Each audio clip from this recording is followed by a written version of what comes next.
Hello everybody, this is Desiree and welcome to another episode of our Macau 2024 series. For today's video, we'll be going to the ruins of St. Paul down to Senado Square. Let's go!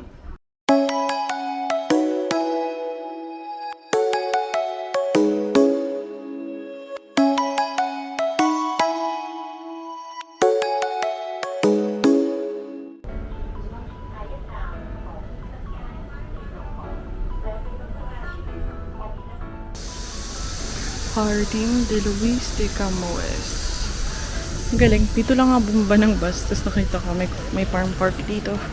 And, might as well check it out. So yung park na to para siyang, tambayan ng mga matatanda, ng mga senior. Ang dami nila. Tapos may mga, ganyan kasi, yung mga exercise equipment. So yan, may mga iba na nag-exercise dito kahit na sobrang init. Ayan, so mabilis na ako dito. Literal na titingin ko lang. Hindi na ako aakyat dun sa taas kasi pupuntang ako ng ruins of St. Paul. Yun talaga yung pupuntahan ko. Yun lang. Okay guys, so dito ako bumaba sa may bus stop na to. Dito sa may Praca Louis Camoes. And then dito yung garden na pinakita ko sa inyo. So from here, ito yung nilakad ko papunta ng ruins of St. Paul. So from here, nilakad ko siya ng ganito. Going here and then pag ganito. Until nakarating na ako ng ruins of St. Paul. So this is around mga 500 meters siguro. Although, napagod ako kasi nga madami yung up and down. So, yun. Guys, malapit na yata tayo. I think we're on the right direction. Fudge incline. Okay, we're finally here. The ruins.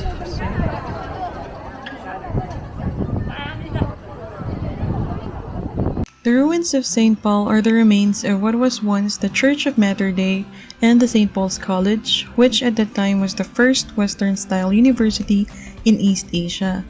So it is believed by many historians na yung church na to was designed by the Italian Jesuit priest named Carlo Spinola. However, there are no records of it. Now, the construction began in 1602 and with the supervision of the Jesuit priest and the combined efforts of Japanese Christian craftsmen and Chinese laborers, natapos nila to by 1640. So just a bit of a side note dun sa mga Japanese na craftsmen na to, they were actually expelled from Japan kasi at that time pinagbawal ng leader ng Japan ang Kristyanismo sa buong bansa nila. Noong mga panahon kasi na to, umabot na ng 2 milyon yung mga Kristiyano sa Japan. And nakita kasi nila dun sa mga ibang bansa, for instance yung Pilipinas, na eventually nasakop siya ng ibang bansa. So yun yung kinakatakot ng mga leader ng Japan at that time, na baka ito yung maging rason para ma-take over din ang Japan. Kaya naman ang naging solusyon nila is ay pagbawal ang Christianity sa buong Japan. So, yung mga Kristiyanong Japanese, wala silang choice kundi umalis na lang ng Japan kasi madami sa kanila unti-unti na din na na-execute. Katulad na lang ng parang Jesuita na si Carlo Spinola, which again was believed to have been the one who designed the Church of Mater Dei. At that time, isa siya sa mga misyonaryong napadpad sa Japan. Kaya nung pinagbawal ang Kristyanismo sa buong Japan, nagtago siya. But eventually, he was found and then later on, he was executed. But anyway, mabalik tayo dito sa church. So kung mapapansin nyo dito sa facade yung mga carvings na nakalagay dito, you could see na may mix nga siya ng Western and Eastern influences. So over the years, ilang beses nang nasunog itong church, pero yung pinakamalala was in 1835, which was caused by a typhoon, and ito na nga lang yung itinira niya, which is the facade. Ang dami nang nangyari sa simbahan na to, but the ruins of St. Paul remains to be a powerful symbol of Macau's colonial history and its cultural heritage. Kaya naman, if you are going to Macau, please don't miss out in visiting this landmark.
think I'm going with brisket, I think. From the ruins of St. Paul, I started going down the road. At this point kasi, sobrang gutom na ako and sobrang sakit na ng paa ko. So I was looking for a dining place na may seating area. Kaya lang most ng nasa bukana ng ruins of St. Paul ay mga stalls, food stalls, which is very infamous para sa mga free samples nila. So yun, sinundan ko yung road. I wasn't really looking at my Google map. I was basically checking out yung mga shops and restaurants along the way and looking for a place na may seating area pa. Kasi at the time, yung mga nakikita ko, medyo puno na. So like I said, I really wasn't looking at the map, pero nagulat na lang ako na eventually nakarating na ako ng Senado Square. And this is where I chose to eat Wong Chi Kei. It's a Chinese restaurant. As I was eating, I could feel eyes on me. Feeling ko nakatingin sila sa akin, pero feeling ko lang naman yun. I think they just had good customer service kasi they were observing kung paubos na ba yung tiko and they would automatically refill yung mga ganun. Pero yun nga, medyo conscious ako habang kumakain. Kaya naman I was trying to be as chill as possible while I was discreetly recording myself. So watch me as I awkwardly try to nonchalantly eat my lunch.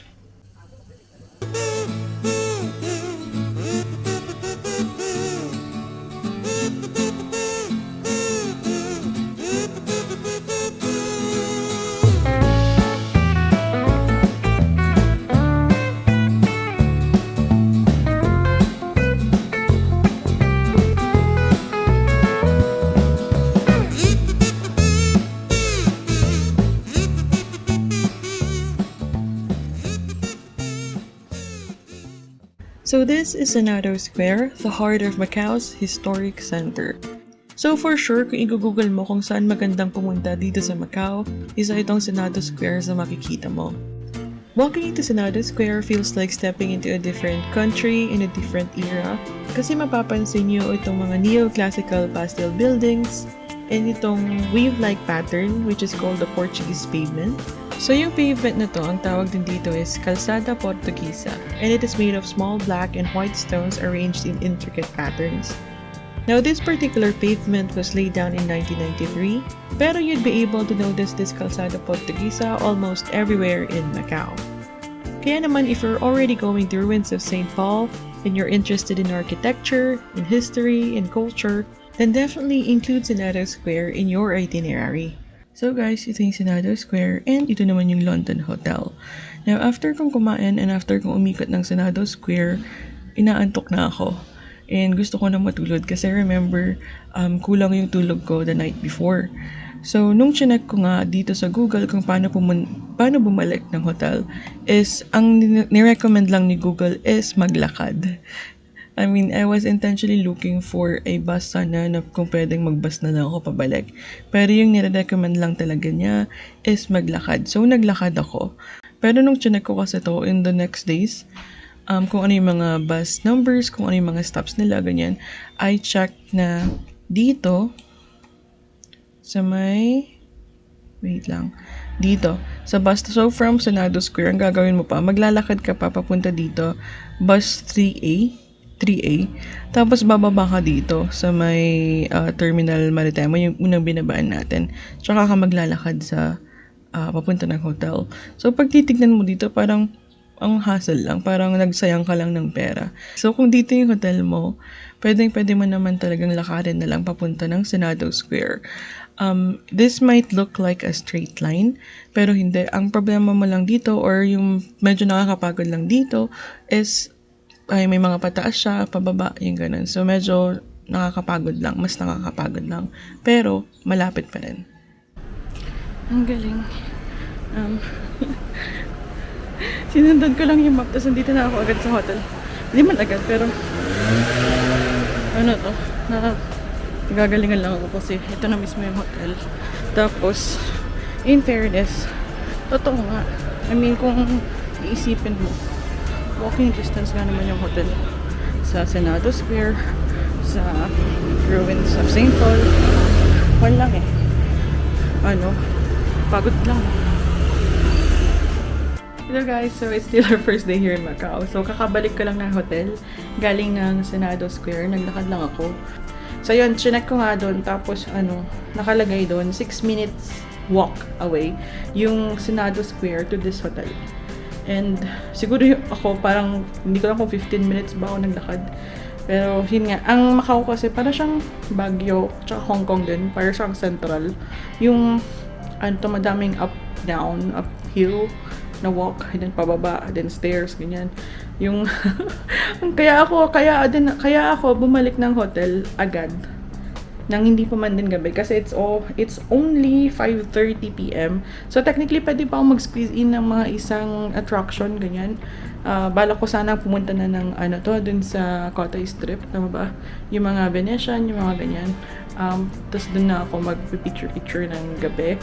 Kaya lang ang sakit na ng paa ko kasi nga tignan nyo naman yung buhok ko. Pawis lahat yan. Yung likod ko din basang-basa ng pawis ngayon. So, advice ko lang sa mga pareho ko na big girls or actually kahit sino. Kung kunaring hindi kayo athletic, hindi kayo active na everyday nag-exercise, everyday naglalakad. Tapos, may mga upcoming na trip kayo na alam nyo na maglalakad kayo. I would really advise for you to start like exercising at least a week before nung trip nyo or even more, maybe a month. Para lang yung katawan nyo handa na. Tapos, medyo mas may stamina at endurance na siya. Kasi ako, wala akong exercise at all before this trip. Kaya, ramdam ko yung sakit ng paa ko and yung pagod. So, yun. Kaya ako umuwi din agad muna dito sa hotel kasi gusto ko munang magpahinga, magpalamig kasi ang init sa labas, grabe, ang humid niya. Ayun lang, so magpapahinga muna ako. Hindi ko alam, pinag-iisipan ko pa kung pupunta pa ako kung alis pa ba ako para maghanap ng ibang pupuntahan or kung magpapahinga na ako tapos maaga na lang kung aalis bukas. So, I'll let you know na lang.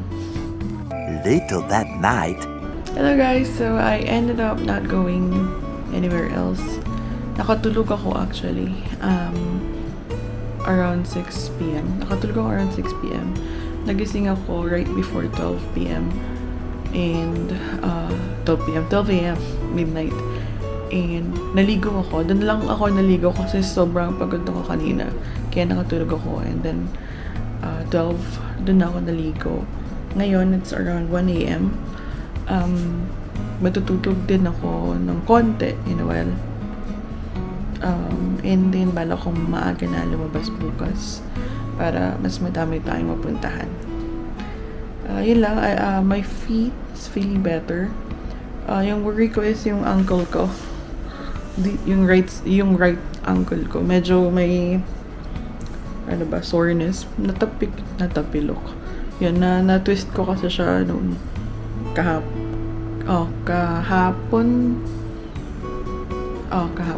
Na-twist ko siya kahapon. Hindi naman sobra, pero feeling ko kaya siya sumasakit ngayon kasi yung twist plus yung pagod nagsama na. Kaya ganun. So, yun lang.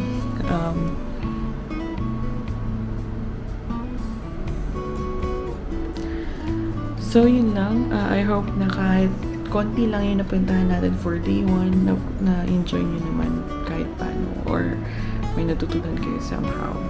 So, yun lang. See you tomorrow. Thank you.